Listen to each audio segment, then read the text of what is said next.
There's a number of genres which are not very common on the blues harmonica. Reggae is one of them. Do you like reggae? Yeah. Good. How fortunate.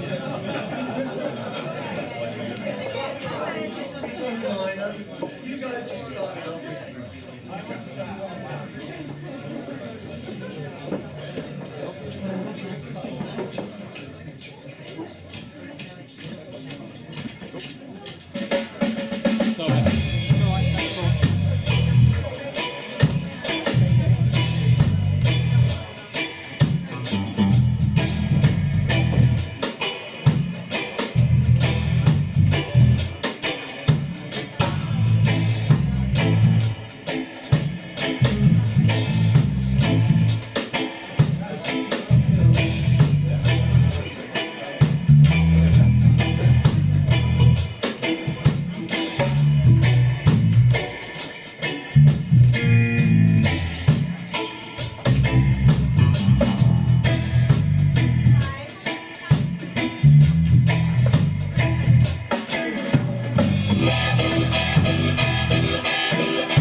with us today writer, author,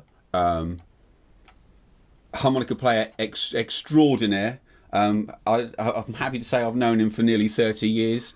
There's nothing this man hasn't done for the harmonica and continues to make it a full-time job, which all of us attain to do, but very few of us achieve. So it's a mammoth and monumental task. He's been in and out of the festival doing marvellous things, demonstrating, presenting for the marvellous manufacturer of Hohner. He's worn a bunch of different hats today, and he's worn a different one right now. Right.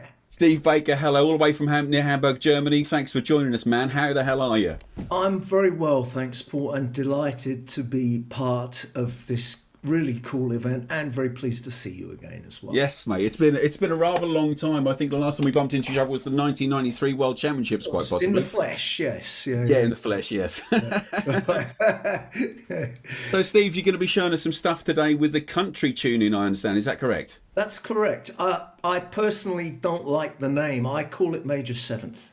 Okay, well, that's good to know. We've learnt something already. Fantastic. Because its uses go far beyond country music. I mean, it's great to play country music, and I love playing country music, but you can use it for all kinds of things, and I just like to kind of try to show people a few of those things.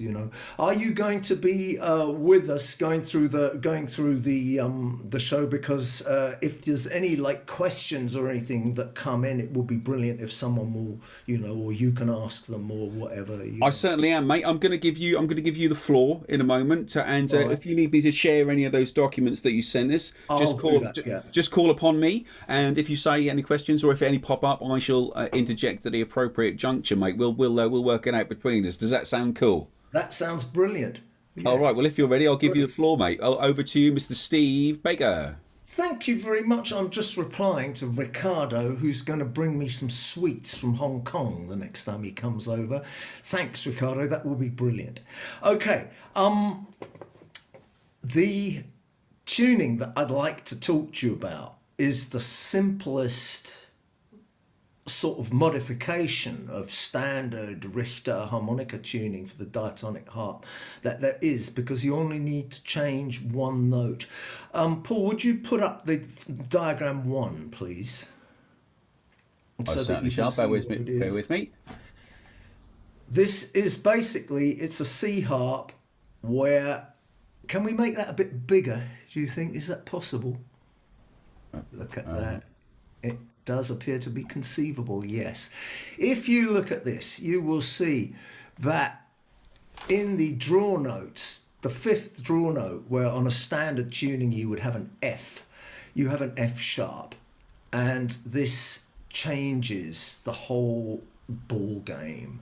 So that's the only alteration that there is from standard tuning, is simply that 5 draw is raised by a half step. And as you can see from the bends that I've put in under the diagram, you can still get the original F note, because then you can bend the F sharp down.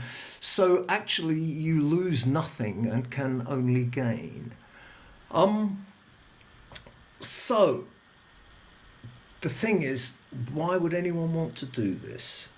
Well, with the harmonica, with the diatonic harmonica, basically the things that you can play on it are pretty much defined by how it is tuned, and that's why an awful lot of sort of standard folk, blues, traditional harmonica styles are kind of defined by the way that the notes are laid out on the instrument originally, and they are also limited by the way that the notes are laid out on the instrument.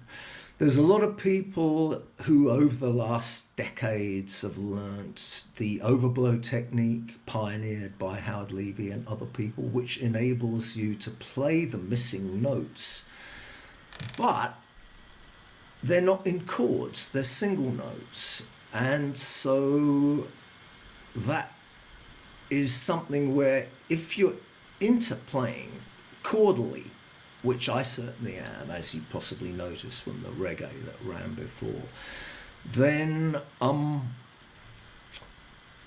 you can't do that if you play in standard tuning. You can play, you know, I mean, let me see if I've got a C harp. Yes, I've got a C harp here. You can play that F sharp note, sure.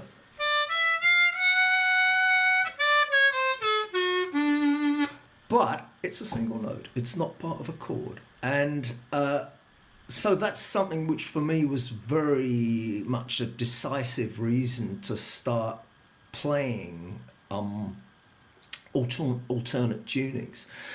And another thing about it is that you can play, if you use this major seventh tuning, you can play a major scale in the second position. The way that the diatonic harp is normally tuned, where instead of the F sharp in 5 draw you have the F, you have the major scale. So you have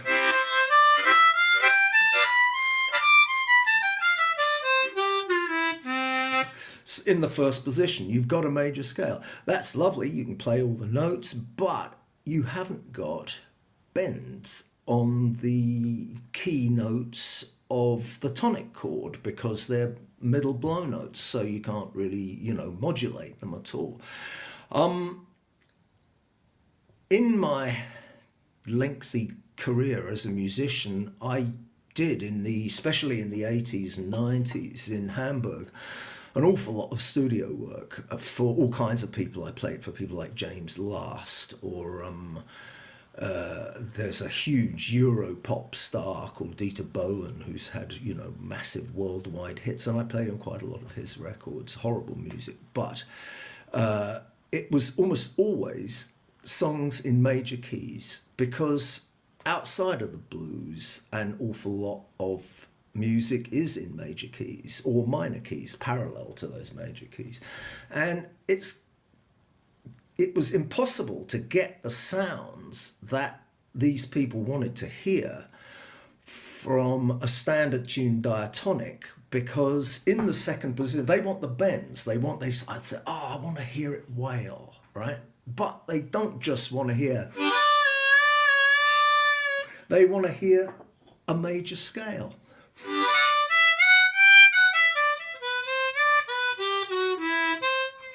And I discovered that the major seventh tuning was perfect for this, because you have a major scale. Paul, would you put up the second diagram? I think it's the second one. Let me just have a look. Are the chords there, Steve? Chords, no, it was, I'm trying to find it. Yeah, the chords, yeah. Oh no, actually, let's just have a look. First of all, put up the diagram number 3. Diagram number 3, because that's got the scale on it. And what I'm going to show you basically first off is how to play the major scale, because blues harmonica players don't generally sort of use the major scale, but it's what almost all popular music and lots of classical music and jazz and all manner of things is actually based on. Is it going to appear? It should be there already. Can you see it? I can't see anything. Can anyone else see a chart, a dodgy handwritten chart saying major 7 country tuning? Yes, there it is. Wonderful. Paul, could you make that also please a little larger? Let me try. Something I hear every day in my house. Yeah, that's it. I just wanted to see this scale, this G major scale. There we go. Is that better? Yeah, that's lovely, thanks. So if you look at this, you will see that with the use of only one bend in 3 draw, the whole step bend in 3, you have the complete major scale. I've written it there up to the 5th step in the octave above, so that what I've written down there would sound like this.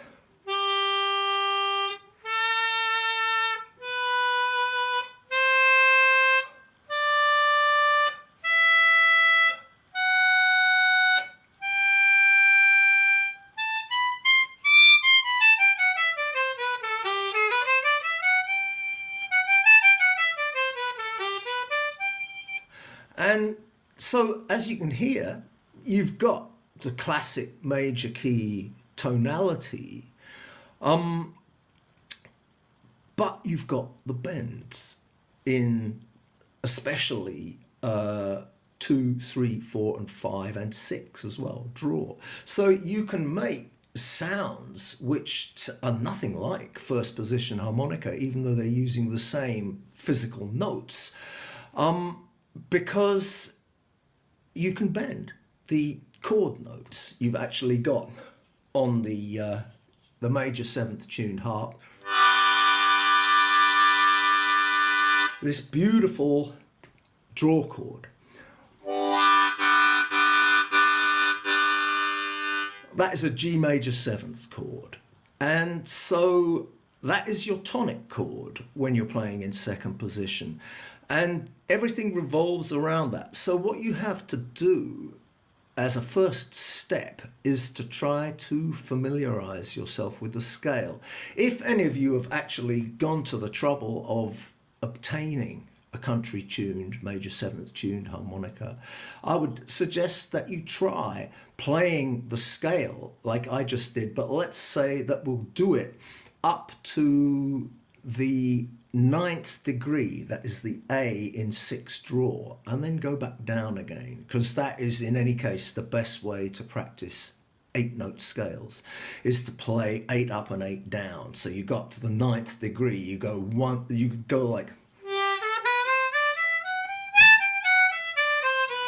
so you're playing G, A, B, C, D, E, F sharp, G, A, G, F sharp, E, D, C, B, A, G. Yeah, so it's like you go up 8 notes, and then you go up to the 9th degree, and that means you can repeat that endlessly. So what you've got is a way of familiarizing yourself with the running order and sound of the scale notes, but in a way that sounds like music rather than like a boring scale exercise. So you can do this.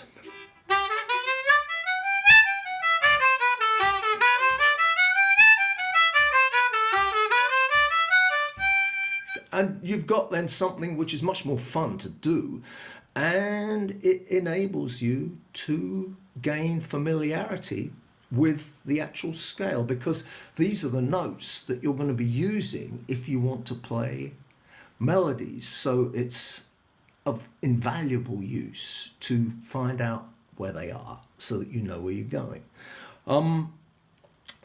Now, there's one very fundamental thing about playing altered tunings which it's important to remember, and that is it's not going to help you if you think in terms of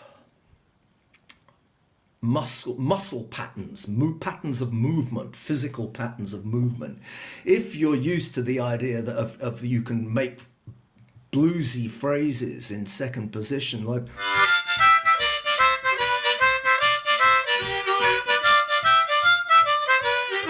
yeah, just using basically the natural notes of the harmonica and adding in a few bends, this is not going to work on a different tuning because it's not really going to sound anything like the same here.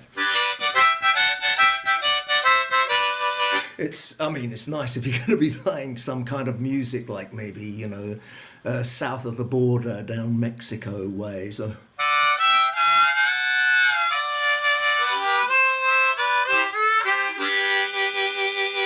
But what I'm trying to say is that the lick patterns that you've become familiar with as a second position harmonica player on standard tuning are not going to be of much use to you, because they're going to entail you playing possibly notes that are inappropriate because you're trying to hit a note that isn't there.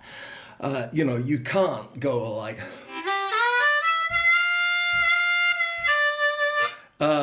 in the same way on a country tuned a major 7th harp, because you go. So what you're doing is you're basically going to have to learn the scales first, so that you know where the notes are, which the melodies are composed of. There's a number of well-known tunes where you can see this immediately, because you can play them in a way that you could never play them on the standard tune harmonica. Happy Birthday, for example.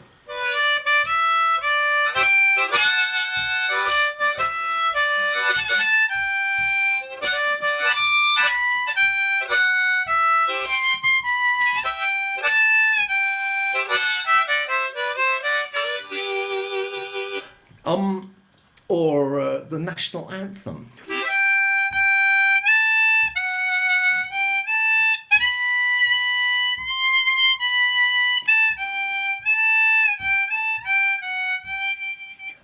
There's an awful lot of tunes which basically need that note and the major seventh, no,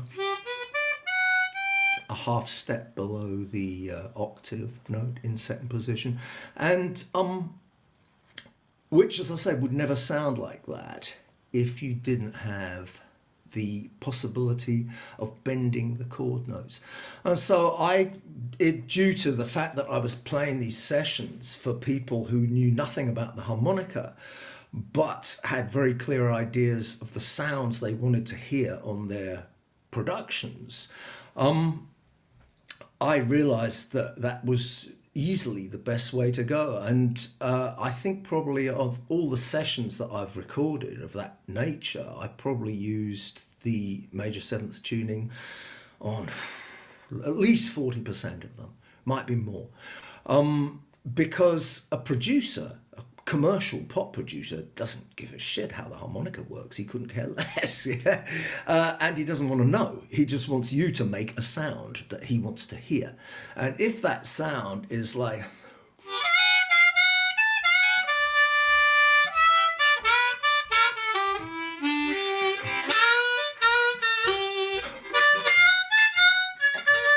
yeah, where you've got these very major, you know,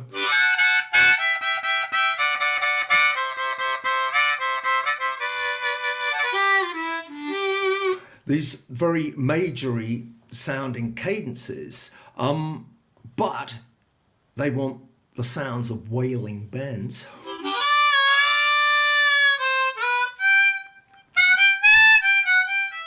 You know, then you can really only do that on a country tuned harmonica. It's not going to work on a standard tuning, because if you were to play that in first position, it wouldn't sound anything like the same. And I don't know if I've got a G harp here. I don't think I've actually got everything here. Just one second, I'll grab one. I assume this is a G here. There's going to be one somewhere. They're never there when you want them, I'm afraid. Yeah, there we go.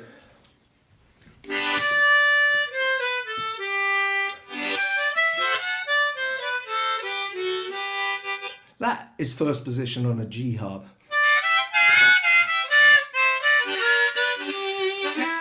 You can play the same figure with far more expression, with added bends, if you do it on the major seventh tune harmonica, and this is what I basically found myself doing. And I began using it also for country songs, because there was, as there is probably in every country in the world, there's a fairly large country music scene in Germany of, like, you know, German language country, most of which is pretty awful, but some of it's very, very well played, and it's quite popular. So I did quite a lot of sessions like that, and it was, of course, excellent for that. But then I discovered that it's really great if you want to play ballads, you know, major key ballads, or even bluesy ballads. I'd like to show you a tune that I've got a playback for, which I can, if I can locate it at least. Where have I got it? I've got it on there. There's a really well-known classic blues by if I'm not mistaken, Jimmy Witherspoon. Ain't Nobody's Business if I do. And this has got chords which they deviate considerably from the 1-4-5 chords used in the standard blues, because you've basically got what jazz musicians call the 2-5-1 progression, where you have the first chord is in the key of G, is G, then you have a B7 as the second chord, C, C sharp diminished, and it goes over the then classic 2-5-1 turnaround, E7, A7, D7 back to G. And it's much, much easier to play if you've got a harp tuned like this. I'll just run it and see if I can make this work for you.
Just to give you an idea, yeah, that's the kind of tune where you're never going to be able to get that really, like, the tension that you create through that major seventh note.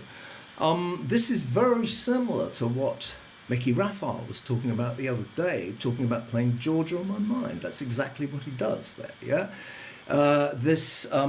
I'll just go through another.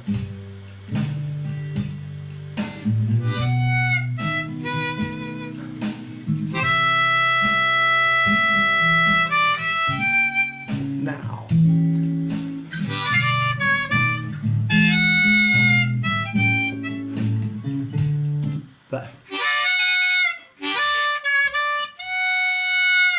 that is really beautiful sounding note. It's actually the 9th in the E7 chord, which happens there. And so if you were to try to play that on a standard harp, you could play it as an overblow, but you'd never be able to do like I did before, a couple of choruses back, which is a beautiful sound, you know, or to have the full chord. And that is the thing, that what you've got with this tuning, you have the possibility of playing all of the 6 chord arpeggios which make up the chords in any major key, yeah? These are the chords that are based, the 3-note or 4-note chords that are based on the 1st, 2nd, 3rd, 4th, 5th and 6th steps of the scale, yeah? Paul, there's another chart which shows that number 3, arpeggios. If you could run that up. Brilliant. Yes, we had it, of course. Now, if you look at that, you'll see that I've numbered the chords with the Roman numerals to the left, yeah, which the Roman numeral refers to the scale degree, which is the root note of that chord. So in G, the scale degree is 1, it's the 1 chord. In A minor 7th, it's the 2nd scale degree. In E minor B minor seventh, it's the third scale degree, and so on. And the thing about that is that through the F sharp note, which you can see occurs in, for example, the 3 chord, it occurs in the 5 chord, yeah? That note enables you to play all of these chord arpeggios, which means that you can improvise over those chords using chord notes, and you are not going to sound wrong. Because this is the thing about sounding good over chord changes, is knowing the chord notes. If you don't know the chord notes, you're going to be in difficulties, because you're basically flying blind, and you are possibly going to crash and burn, because there are notes that really will not sound nice with them. If I go back to the Nobody's Business, if I were to play that on a standard harp and try to play an F over this E7-9 chord, yeah, it's going to sound horrible. Let me show you.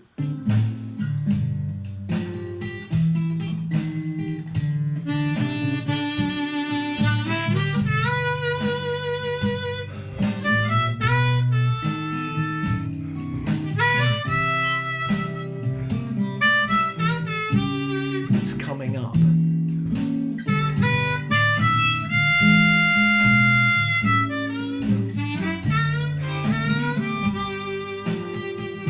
It's not at all the same as, which is suddenly melodious. Yeah, it's not wrong in that sense. If you want to play an F there, you can get away with it. It's you know, I think it'll have some name as a complicated chord, like a flat 9, flat 13, or some weird name. I'm not sure what the chord would be. Doesn't matter. But it doesn't sound the same. And so this is the thing that I really value about this tuning. You can play all of these chord arpeggios. I'll play them through to you.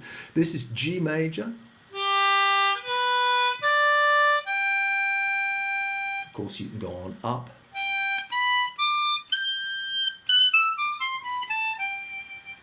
I see someone's asking if you can buy these harps. You can, yeah. Hohner makes them as a special 20, but it takes about 2 minutes to tune one yourself if you have got a tuning file and you know, some rudimentary tools. They are commercially available. I've never bought one in the last 35 years because, like I say, it takes a couple of minutes to make, so I just knock them out myself. So G major.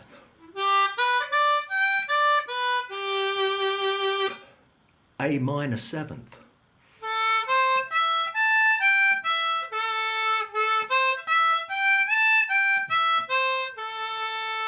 That you can do on a standard tuned harp, but this you cannot do. The B minor seventh.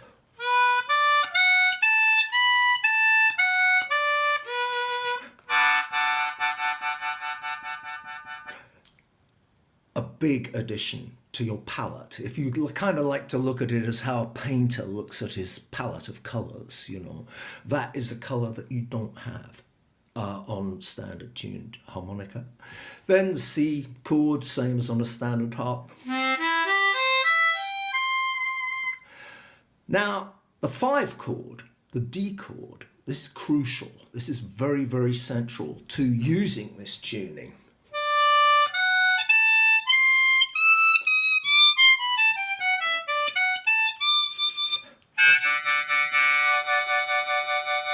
That's a D chord, that's D major, yeah?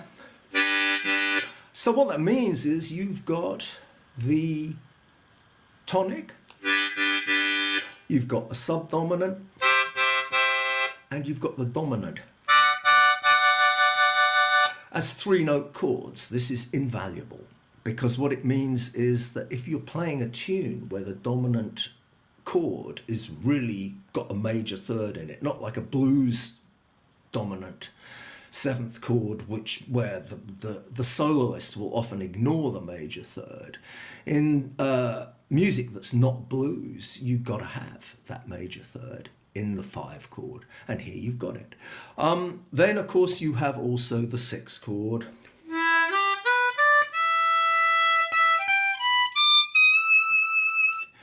which is also, of course, the key, the tonic chord for playing in fifth position in E minor, because that's another thing you can do brilliantly on this tuning.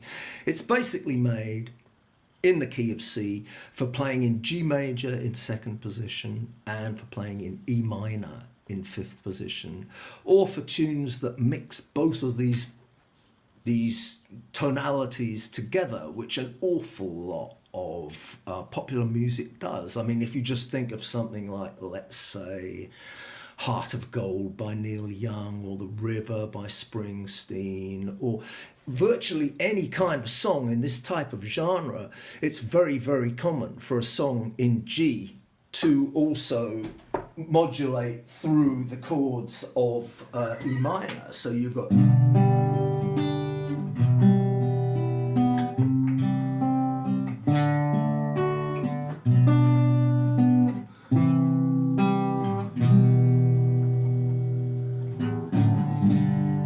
so that they're very closely related, and you can basically move in between these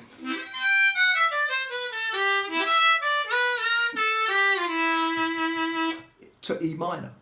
So that's one of the really, really cool things about the tuning, is that you can play, as I say, all of the 6 major chord arpeggios.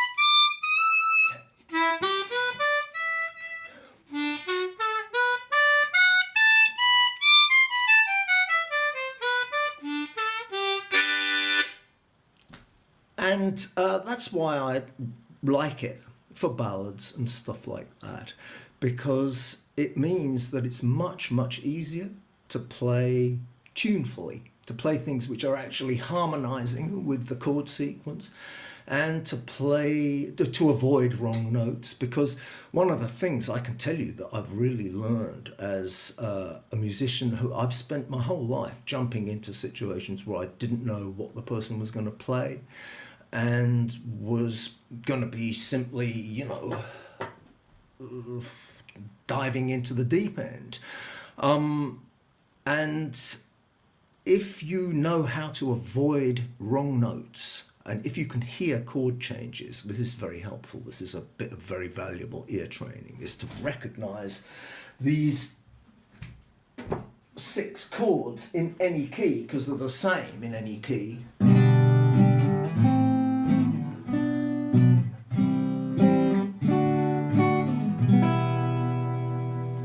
G, A minor, B minor, C, D, E minor.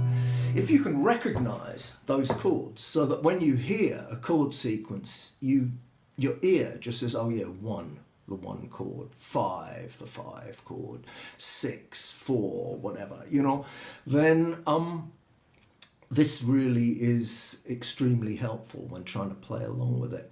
But like I say, I realized early on that the trick to avoid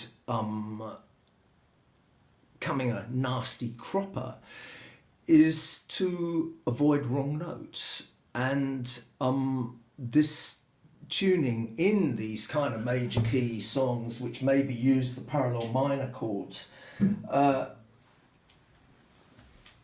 it's the easiest way to play them, because there is much less that can go wrong, you know.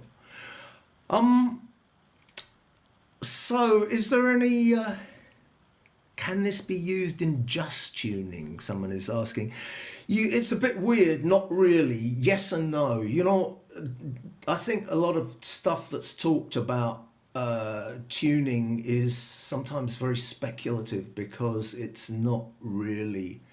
Oh, someone's told me, is E7 flat 9? Thank you, Yuri, very kind. You have to tune some things slightly just so that the chords sound okay. And what this means in practice, I've got no idea of the mathematics of tuning systems, none whatsoever, but I trust my ear. And I can tell you from practical experience that if you want nice sounding chords on any type of harmonica tuning, the way to get them is to tune the major thirds slightly flat, about 12 cents, and to, if there is a seventh in the chord like there is in, then that you tune just intonation. It's tuned 30 cents flat. That's horrible to the ear as a single note, but the chord sounds lovely. So most manufacturers, Hohner included, tune, for example, a marine band harmonica with 5-draw tuned quite a way down, but not 30 cents, maybe 12 or so. So you flatten the thirds and you flatten the minor sevenths. And how you relate this to the country, to the major seventh tuning, I tune all of my harmonicas in fifths. That means I play a one-hole block. There I'm playing 2 and 4 draw and blocking 3 with the tip of my tongue. And you can hear that they're sounding free of interference beats because they're in tune. Same you do with octaves, but it's a lot more exact if you don't just check octaves but also check fifths. And when you're tuning then to get the major seventh tuning, you want to tune your 5-draw, your F sharp in this case. Now that note is the fifth to the B in 3-draw. So you want to get the same relationship that I'm getting in sound between 1 and 4, between 3 and 5.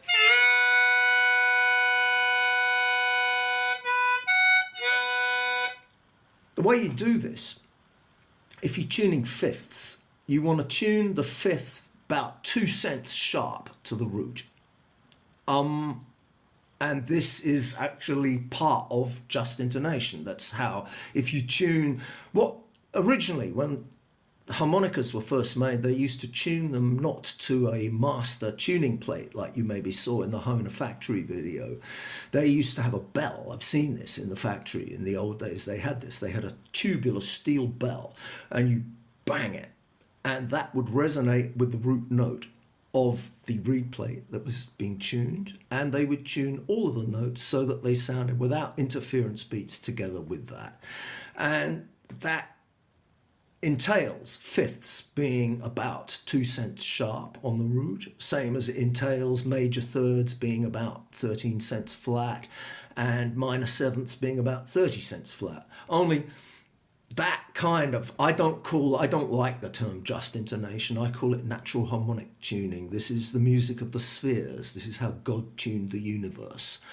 And, you know, this is not something we invented. Yeah, it's been there, it's around, you know, that is how the universe functions. And so you can observe that to a certain point if it suits the music that you're playing. But as in all other areas of human life, most things are a compromise. And so in practice, you end up tuning harmonicas according to your requirements, your musical requirements. You tune them somewhere in between this natural harmonic just intonation, which is so that all of the chord notes sound without interference beats when sounded together, and 12-tone equal temperament, which is what Johann Sebastian Bach invented as a means of dividing the octave into 12 equal semitone intervals so that instruments could play together in different keys, because otherwise it would be kind of difficult. If everything was tuned to just intonation, to natural harmonic tuning, then you could only really play in the tonic key, and even then a lot of the notes would be out of tune. The fourth, for example, the 5-draw in the, that's flat, yeah? Sounds good in the chord, but it's not a very nice natural note. That's also the same. Yeah, I didn't tune either of those, so I take no responsibility. But that's the thing with this kind of tuning, that you have to adjust the fine tuning to suit your requirements. I don't like the thirds too flat, so I don't tune them as flat as most manufacturers do. And I tune the 5 draw in the country tuning, major 7th tuning, so that it works as a perfect 5th to the 3 draw. And that will mean that it's going to sound okay in the chords, so that I've now got then my D chord there, 4, 5 and 6 draw. That's, I mean, these are just pragmatic values that I've figured out over time. It's just, as far as I'm concerned, it doesn't matter what is theoretically right or stuff like that. It's irrelevant. It's like, who cares? You know, what matters is, does it work? That's the only thing I'm interested in. I want results. It's the same reason why I use tunings like this or like natural minor. Sure, you could play a song in E minor on an A harp in 2nd position, but I hear it every time, and to me it always sounds wrong, because very, very few players are capable of playing a pure G on a A harp. That is not going to sound slightly off. Whereas if you have a minor tuned harp, it's pretty easy. And that's the same principle here, really. So I did have some other stuff. Yeah, I've got a couple of scale exercises. I could, if you like, also maybe play you something else, but I don't know if I'm going to find it. Something's just gone horribly wrong here, and I've been thrown out of my, oh no, it's here, excellent. I can play you another tune if you like. There's another song that works pretty well, which is a lovely song by Jazz Gillum called Baby I'm Crazy About You, which some of you may know. I'll just give that a go, just so you can hear how it works. This is another, basically it's a 16-bar jazz standard which uses, among other things, the 2-5-1 chord sequence and is made for playing like this. Jazz Gillum played it in 1st position, a high end. No, he did this really beautiful, like, if I've got it there.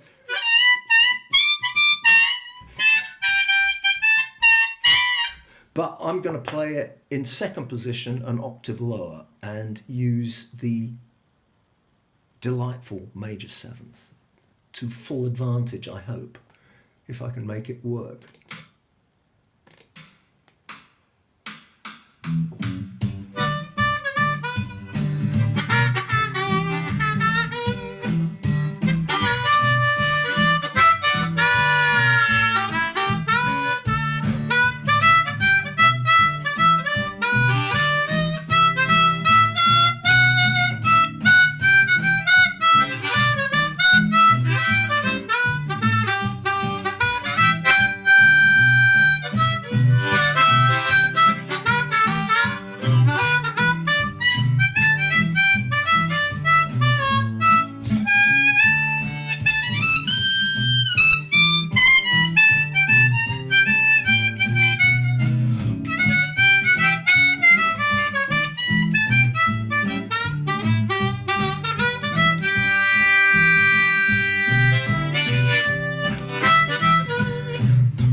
Wonderful, thank you, Steve. Wonderful, mate. Love it. Thank you. It's, I mean, you know, it's just like made for that kind of jump, jive, jazz kind of tunes. I think it's a lot of ways, for me, as someone who basically prefers to play in 2nd position, it's more comfortable, you know. It's like, I feel at home with that, and I don't have to really change too much to be able to adapt my 2nd position blues style to playing this kind of stuff, because long as you follow the chord notes, the arpeggios, yeah, And as long as you know which role a particular note plays in one of these 6 chords, then, you know, it's like it frees you up a lot to just let it happen rather than have to think too much.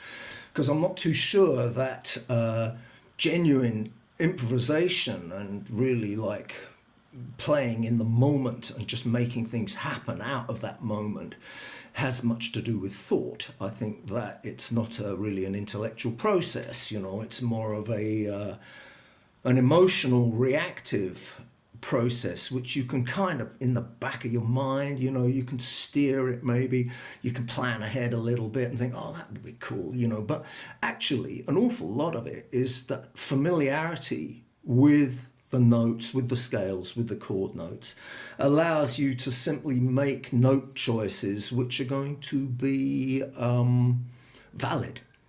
And I tell you one thing, and I hope that you will all take this to heart. A lot of people revile harmonica players as non-musicians, and that's because a lot of them are non-musicians. Simple as that.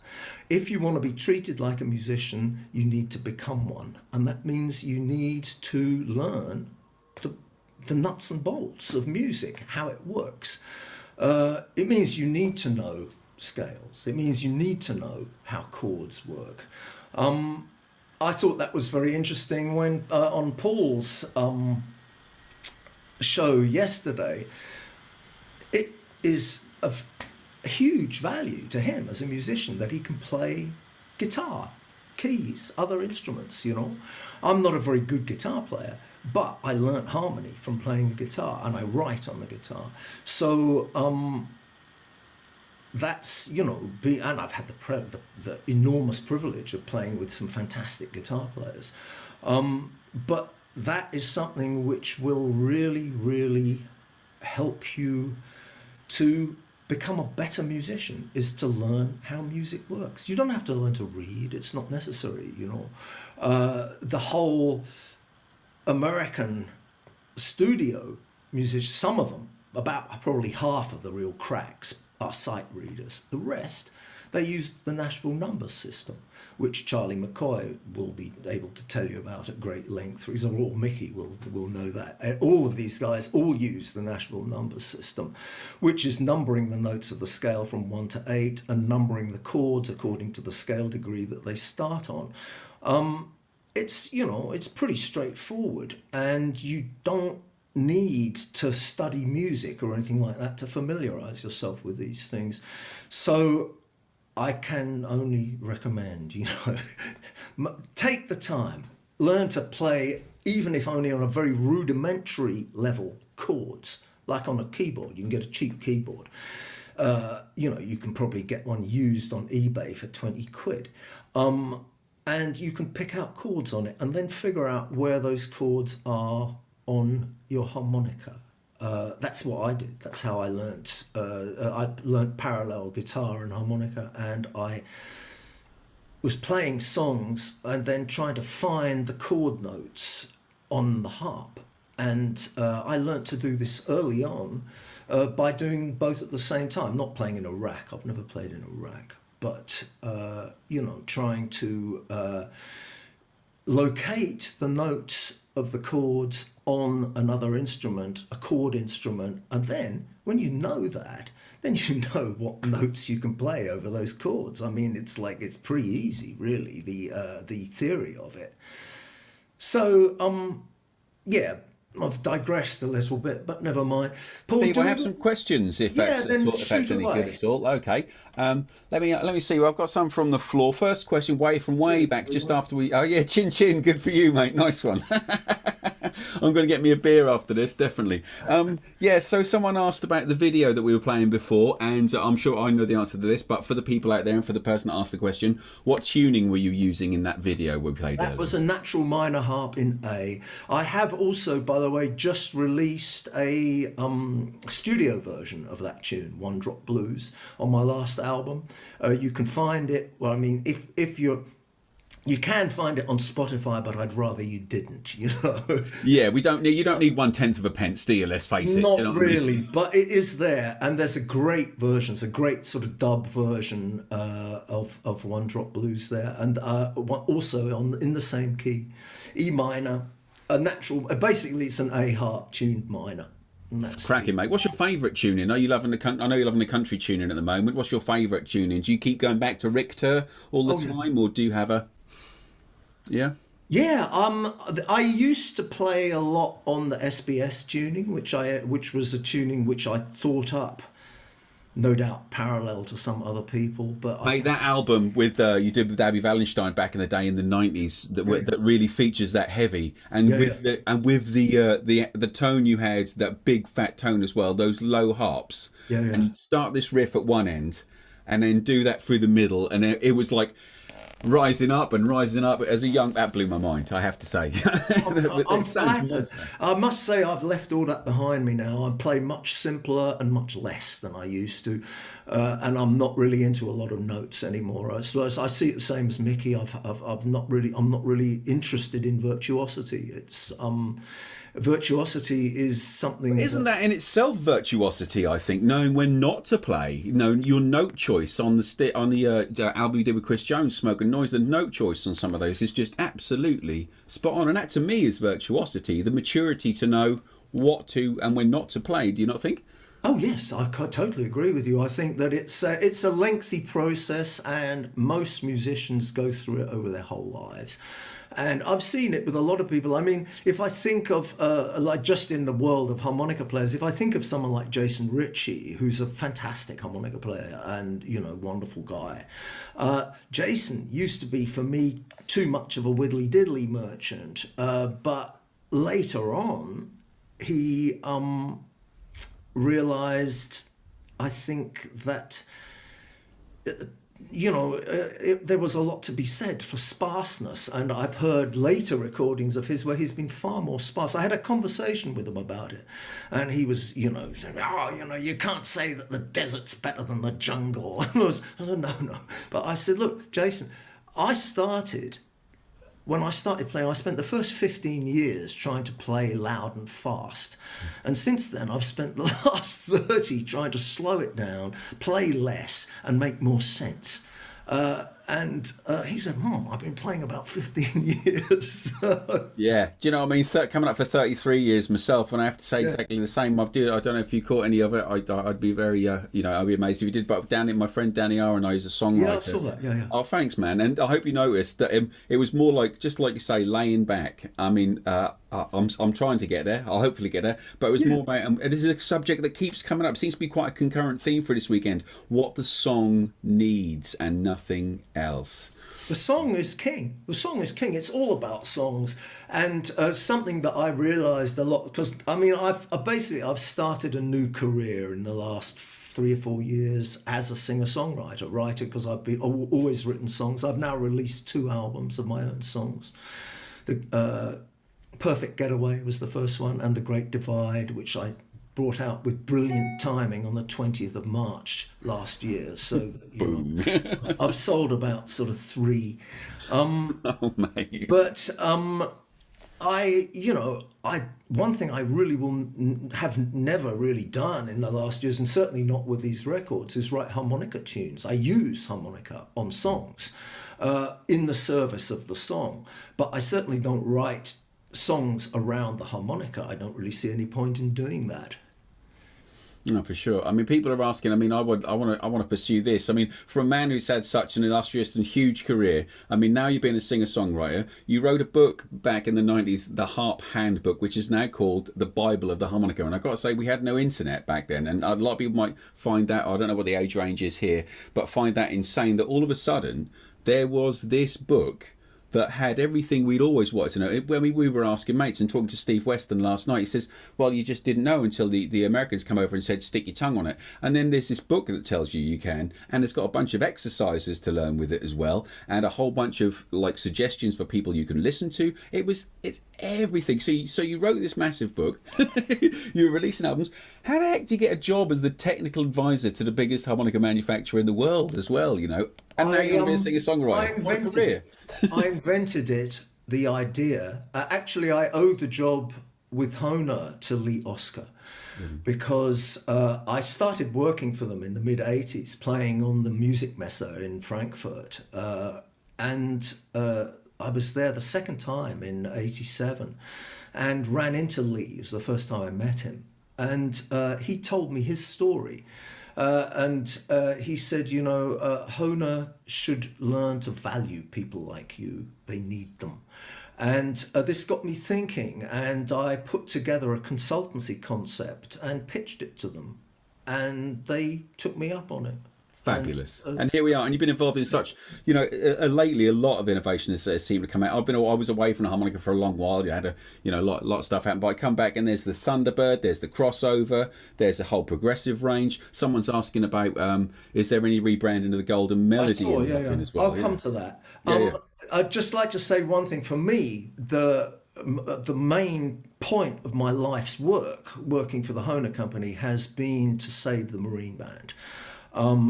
By persuading them to, first of all, make the Marine Band Deluxe and then the crossover, because they resisted making a contemporary version, a modern version of the Marine Band, claiming you couldn't drill the screw holes and stuff like this. And there was great opposition also from certain people at Hohner USA, who I will not name, who were not in favor of doing this. And I thought it was crazy, because the customizers, the people like Joe Filisko, like Richard Slay, they saved the instrument, and they introduced a whole load of really great innovations, like improving the covers, like sealing the comb, and assembling the whole thing with screws. Filisko doesn't do this, but Richard Slay did, and I adopted basically his screw band. You can see that here. This is a Marine Band Deluxe, and if you look, wait a minute, let me guess, in the middle, the screw spacing, the reed plate screws, I don't know if you can see them on the screen. Yeah, I can see that, yeah. You know, you only need 3. I mean, Steve, everything all these art models with 8 or 10 screws. That's what a waste. I certainly need to compensate for the fact that they don't sit flush to the comb, all those screws. But I exactly the same thing. I never ever liked the original Marine Band, and that might be sacrilege to an awful lot of people out there, and I might get hate mail for it. But I tried it. I'll write you some. And I never liked it. But I do have Marine Band Deluxes, and I do have crossovers, and they're incredible harps, and they do exactly what I want out of the box, you know. So thank you for that, you know, really. So I think I wouldn't have been playing them if there was just Marine Band, because you try, like anything, you try these things once, you go, I tried that once, it's still the same, I don't like it, and that's that. Know what you mean. I mean, for me, like I say, that was my life's work, and I'm very, very happy that it worked out so well, because they're great harmonicas, and it was a long struggle, but I think it was worth it. So that's, you know, it's something I'm very happy about. That. Well, personally, I think it was totally worth it, mate. So yeah, where can we get your new music? Can we buy CDs from you? Can we contact you and you send us some or anything like that? I can do that, but the easiest thing is if you contact the record company, because postage to Great Britain, thanks to your wise decision to don't say the B words. Don't mention the B words, Steve. Sail off into the Atlantic. See you guys. You know, it has made the postal service a little more difficult. So, but my albums are on Time Zone Records. Time Zone, English spelling, one word. Are details on your website, Steve?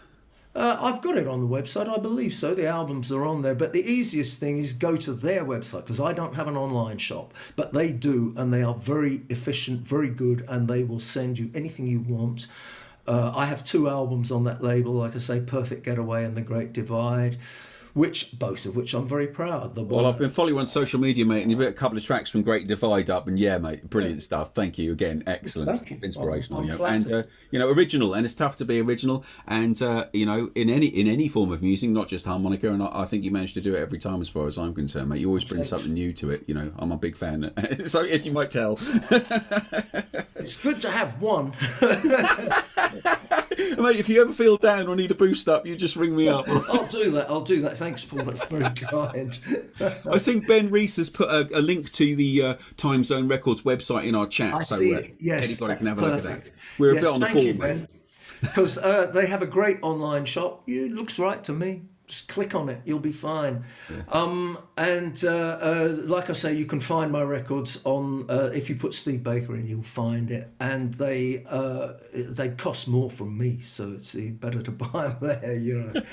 And they will mail order to anywhere. So Fabulous, mate. So what's next for you, Mr. Baker? What are you going to do next? Climb Mount Everest? What is left? No. I'm now going to. I've written some new songs, which I'm going to be recording acoustically in a real stripped down lineup with double bass, acoustic guitar, and cajon and vocals, and me playing harmonica and singing. But with a lot of backing vocals and stuff. And I'm going to just first of all see how they turn out, because I found it really, really nice after going back to rock and roll for the first time in about 30 years and playing with a band the last 3 years. I realised my hearing wasn't thanking me for it. I've really, really enjoyed during the lockdown. Some of you may have seen I did a number of like kitchen videos live. Is that your young family with you there, Stu? Well, that's my daughter is singing backing vocals and my wife is playing cajon. And the bass player from my band is playing upright bass. And on the Spa show that I did, I had a great guitar player, Robert Carl Blank, who I will be using to record at his place and getting him to play acoustic guitar on some of it. Some of it I'll play myself and overdub the harmonica. But I'm looking at basically recording some new songs in an acoustic vein, because I just love the sound of instruments played by people who know what they're doing in a nice room. I think it's the best. Oh, you feel like you're in it, don't you? And especially with your acoustic tone, so even stuff you're just playing there, just like the sound of a natural live room. You know, that you can feel a part of it. People want to feel. I think, you know, with this disconnection, especially over the pandemic that we've had the past year, you know, people feel even more disconnected. But even back in the day, I want to feel in an intimate setting. I like to feel like I'm in the room with these guys, and they're doing that for me. It feels personal, doesn't it? It does. It is. I mean, the thing is also that's how records were made. You know, I mean, if you listen to benchmark records, say The Sun Sessions by Elvis Presley, say almost anything by Louis Jordan, for example, just two random examples. Those were people just standing in a room around one microphone, and the sound engineer simply told them where to stand. And they, you know, if there was a solo, they stepped up, and if the, you know, then they stepped back again. And so what you're hearing is real sound in a room, you know.